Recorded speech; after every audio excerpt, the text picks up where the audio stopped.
ఎక్కువయింది. నిన్న జరిగిందానికి నాకు చాలా బుద్ధొచ్చింది. నా పనులు నేను చేసుకుంటే చాలా చాలా మంచిదని. నిన్నెవరో నాకు క్లాస్ కూడా పిక్కారు. అందుకని నా పనులు నేను చేసుకుంటాను. వాళ్ల పనుల్ని వాళ్ళు చేసుకోమని చెప్పండి. మళ్ళీ నేనందులో ఏమో కలిపేశానో, లేకపోతే నా వెళ్లే ప్రెగ్నెన్సీ పోయిందనో ఏదో ఒకటి మళ్ళీ కహానలు చెప్పడం ఎందుకత్తయ్యా, వాళ్ళేం చేసుకోమని చెప్పండి అని ఇక మీనా సక్కడించి వెళ్ళిపోతుంది.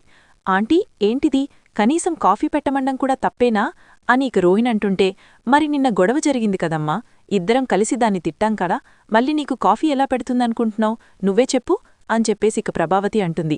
అవును, అది నిజమే. సరిలే, తను పెట్టకపోతే నేనే పెట్టుకుంటాను అని ఇంక కిచెన్ రూంలోకి వెళ్లి కాఫీ పెట్టుకుంటుంది రోహిణి. అయితే రోహిణి, నాక్కూడా పెట్టవా అని ఇక మనోజ్ అడిగేసరికి సరే అని చెప్పేసి మనోజ్ కోసం పెడుతుంది. ఇక కాఫీ పెట్టి తీసుకొస్తుంది రోహిణి. ఇంక కాఫీ తాగిన మనోజ్ అయితే, అబ్బో ఇలా ఉందంట్రా బాబూ అని చెప్పేసి మనసులో అనుకుంటాడు మనోజ్. ఎలా ఉంది మనోజ్, బావుందా? ఆ సూపర్ రోహిణి అని చెప్పేసి ఇక మనోజ్ అంటుంటే, ఏంట్రా అది సూపరుందా, ఏది నాక్కూడా ఒకటి ఇవ్వమ్మా అని చెప్పేసి ఇక ప్రభావతి అడుగుతుంది. ఇక ప్రభావతి కొంచెం తాగి, బాబూ ఇదేంటి ఇంతలా ఉంది, ఇంత చేదుగా ఉందేంటి అని ఇక ప్రభావతి అంటుంటే, అవునా చేదుగా ఉందా ఆంటీ, బావుందనుకున్నానే. తను కూడా తాగి చూస్తుంది. అబ్బా చేదుగానే ఉంది, నిజమే. ఏం మనోజ్, మరి బావుందంటావే, మరి బాలేదంటే నువ్వు ఫీలవుతావని చెప్పలేదు రోహిణి అని ఇక మనోజ్ అంటుంటే సిగ్గుపడిపోతూ ఉంటుంది రోహిణి. చాల్లేరా, నా ముందు మీ ఎదవ సరసాలు చూడలేకపోతున్నాను. కాని బాగుంటే బాగుందని చెప్పాలి, బాలేదంటే బాలేదని చెప్పాలి. కాని ఇలా బాలేని దాన్ని బాగుంది కదా అని ఎలా చెప్తావురా? రేపట్నుంచి రోహిణి కూడా అలాగే పెట్టి నీకిస్తే రోజు తాగుతావా చెప్పు నువ్వు అని ఇక ప్రభావతి అంటుంటే, సరేనమ్మా, ఆ కొటేషన్ నాకే కాదు నీక్కూడా వర్తిస్తది. మీనా వంట బావున్నప్పుడు బావుందని చెప్పు, బాలేనప్పుడు బాలేదని చెప్పు, అంతేగాని రెండూ చెప్పకుండా ఎప్పుడు తిట్టుకుంటూ ఉంటావు కదా నువ్వు అని చెప్పేసి ఇక మనోజ్ అంటుంటే, ఏంట్రా ఇప్పుడు నువ్వు దానికి సపోర్ట్ చేస్తున్నావా?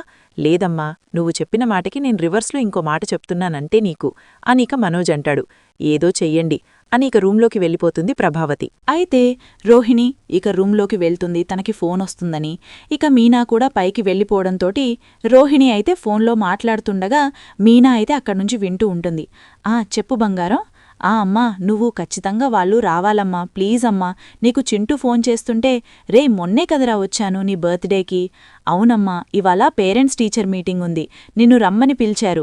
నాకు అమ్మ ఉందని స్కూల్లో అందరికీ చెప్పేశాను, అందుకని నిన్ను రమ్మని ఫోర్స్ చేస్తున్నారు. ఈసారి ఎప్పుడూ ఎవ్వరూ రారు కదా, నాకోసం అమ్మమ్మ మాత్రమే వచ్చేది. ఈసారి నువ్వు కూడా వస్తావని స్కూల్లో అందరికీ చెప్పేశాను, అందుకని ఖచ్చితంగా నువ్వు రావాలమ్మా అని ఇక చింటూ అంటుంటే, ఇప్పుడు నా పొజిషన్ ఏం బాలేదురా, నువ్వు నన్ను అడగకుండా ఎందుకలా స్కూల్లో చెప్పేశావు చెప్పు అని ఇక రోహిణి అడుగుతుంటే, అదేంటమ్మా, నువ్వే కదా నా అమ్మవి, అలా చెప్పుకోవడం కూడా తప్పేనా చింటూ అంటుంటే, సర్లే నువ్వేం బాధపడకు, నేను వస్తానివాళ, సరేనా? నేను వచ్చి పేరెంట్స్ టీచర్ మీటింగ్లో కలుస్తాను, సరేనా అని ఇక రోహిణి చెప్పేసరికి, ఏంటి పేరెంట్స్ టీచర్ మీటింగ్కి తినేందుకు కలుస్తోంది, అయినా బంగారం బంగారం బంగారం అని పిలుస్తోందంటే ఇంకొకళ్ళెవరన్నా ఉన్నారా, లేకపోతే ఎవరన్నా ముందు బేబీయా అని చెప్పేసి ఇక రోహిణి గురించి మీనా అయితే మనసులో అనుకుంటూ ఉంటుంది. ఇవన్నీ నాకెందుకు, అయినా మొన్నే కదా నాకు శివాట్లు పడ్డాయి, మళ్ళీ ఇతని గురించి వెళ్తే మళ్ళీ నాకే పడతాయి అని చెప్పేసి ఇక మనసులో అనుకుని అక్కడ్నుంచి వెళ్ళిపోతుంది మీనా. ఇక రోహిణి అయితే నీట్గా డీసెంట్గా రెడీ అయ్యి కిందకొస్తుంది. ఇక రోహిణిని చూసిన మీనా అయితే, ఏంటి ఇందాకదాకా ఈ డ్రెస్లో లేదు, ఇప్పుడు డ్రెస్ మార్చింది, అంటే ఎవరన్నా ఉన్నారంటావా, తినకు లవర్ గాని పిల్లలు గాని ఎవరన్నా ఉన్నారా, నాకు అర్థం కావట్లేదు అని ఇక మీనా అయితే రోహిణితో పాటు ఫాలో అవుతూ వెళ్తుంది వెనకాతలే.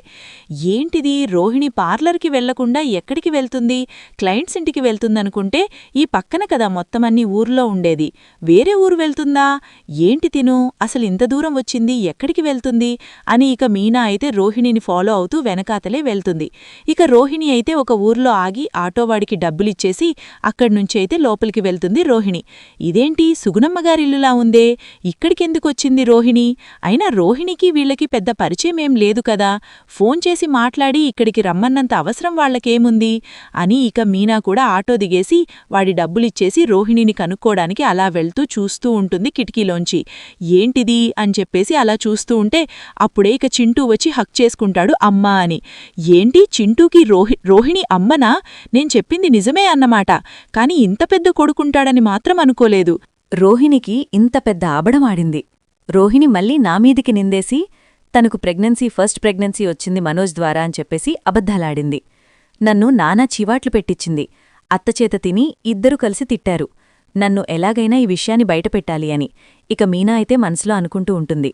చింటూ, ఎప్పుడన్నా పేరెంట్స్ టీచర్ మీటింగ్ ఇవాళే కదా, వెళ్దామా అనీక రోహిణి అడుగుతుంటే, ఆ అమ్మా వెళ్దాం, బాయ్ అమ్మమ్మా అనీక వాళ్ళమ్మమ్మకి బాయ్ చెప్పేసి చింటూ మరియు రోహిణి అయితే బైక్ మీద స్కూల్కి వెళ్తారు.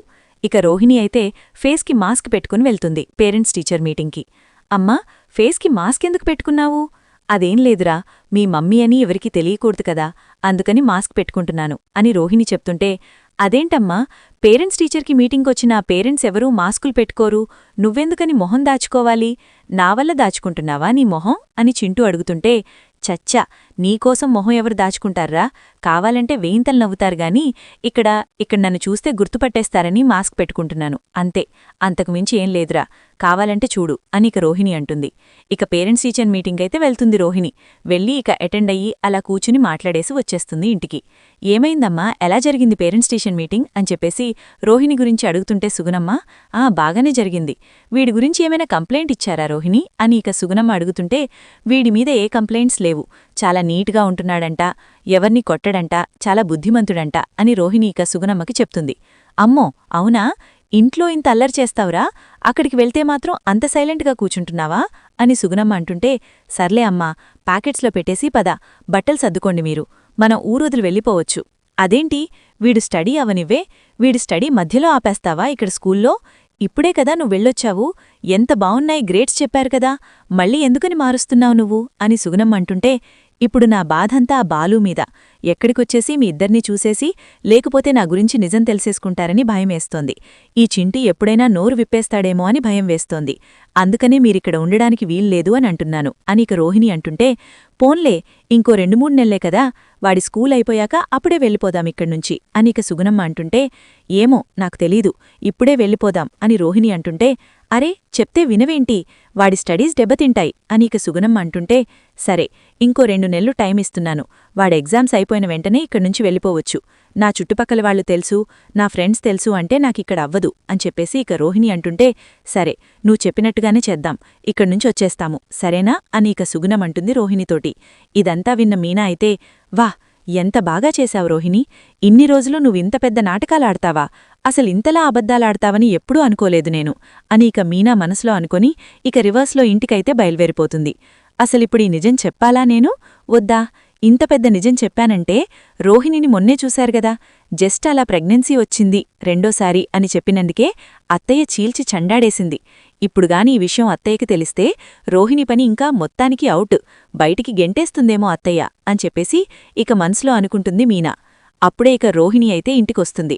ఏంటిది, మీనా అంతలా నన్ను చూస్తుంది, మళ్ళీ ఇప్పుడే నిజం తెలిసింది తినకి, నాకర్థం కావట్లేదు అని ఇక రోహిణి తనలో తల మాట్లాడుకుంటూ వెళ్ళిపోతుంటే, రోహిణి ఒకసారి రా అని చెప్పేసి మీనా పిలుస్తుంది. ఏంటి మీనా, ఒకసారి